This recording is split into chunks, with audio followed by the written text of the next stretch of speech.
Okay, let's dive right in. We all know AI is changing the world, right?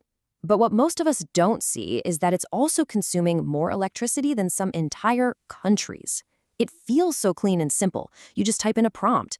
But behind that little text box is a massive, power-hungry reality. The next big tech race? It might not be for data. It might be for a plug. So on the one hand, you've got this effortless, kind of magical interface that we're all getting used to.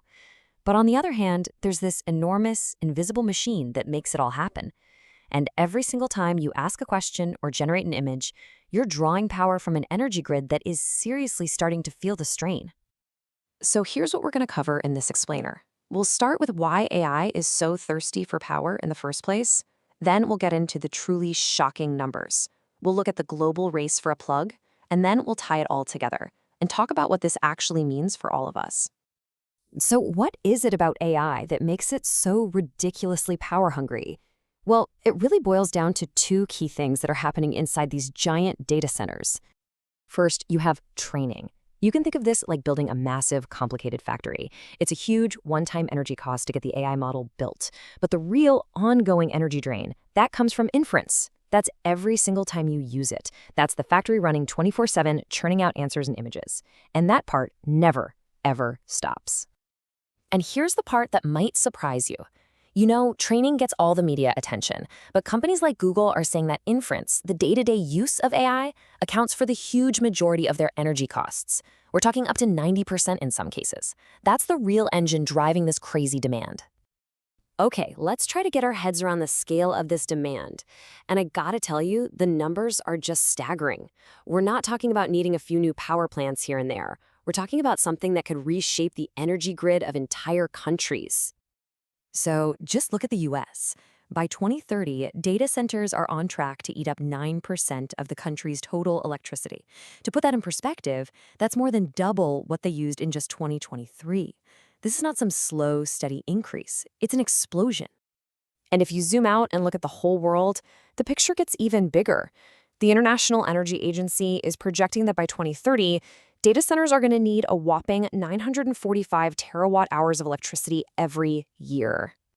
Just to give you an idea of how much that actually is, that's more than the entire country of Japan, the world's third largest economy, uses right now. The demand from just data centers is going to be bigger than an entire major industrialized nation.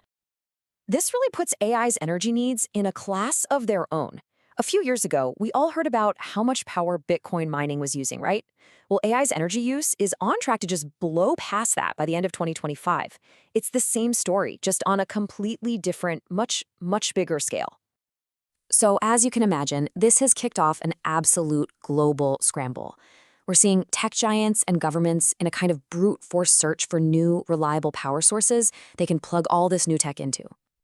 And this is the central question facing everyone from Silicon Valley to Washington to Beijing. How in the world do you power a revolution that needs a constant, massive, and always growing river of electricity? The grid we have now just wasn't built for this. Now, of course, everyone wants to use renewables like solar and wind, and there are huge investments going into that. But here's the catch. AI never sleeps. It needs power 24/7. And that's a problem for intermittent sources like wind and solar. And this has led the industry to look at more consistent and, sometimes more controversial power sources, including a serious revival of nuclear power. And this quote from MIT really gets to the heart of it. The nonstop, super high power demand from AI data centers is actually a perfect match for the steady, massive output of a nuclear power plant. This isn't some fringe idea anymore. It's going totally mainstream with the biggest tech companies in the world. And this is not just talk, by the way. This is happening right now. Microsoft has already signed a deal to get power from a reopened reactor at 3 Mile Island. Yeah, the site of the most infamous nuclear accident in US history. Meta is actively looking for nuclear partners, and Google is investing in a whole new generation of smaller modular reactors.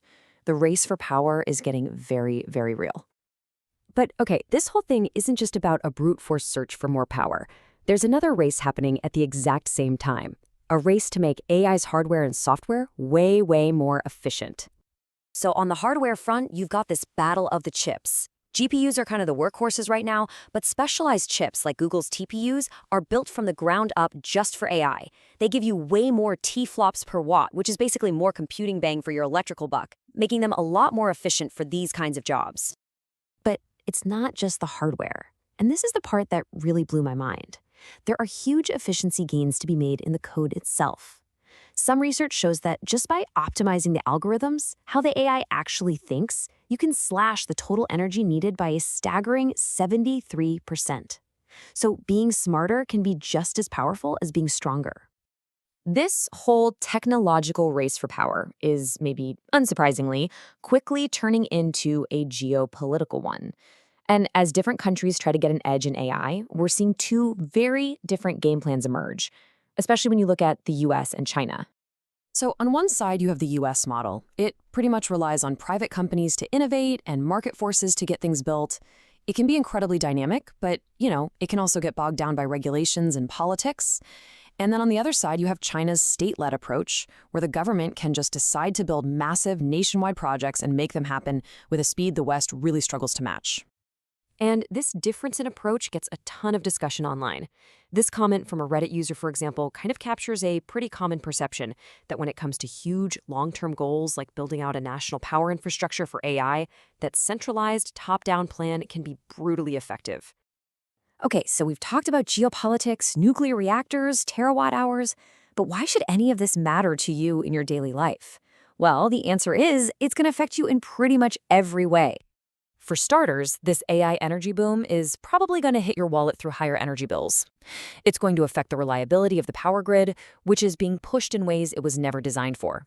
It's even slowing down our climate goals, because some places are having to delay shutting down old coal plants just to meet this new demand.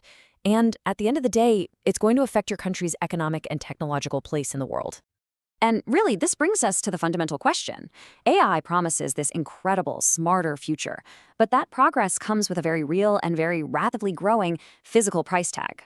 As we weave this amazing technology deeper and deeper into our lives, the question on the screen becomes impossible to ignore. Who's going to pay the power bill for this new world?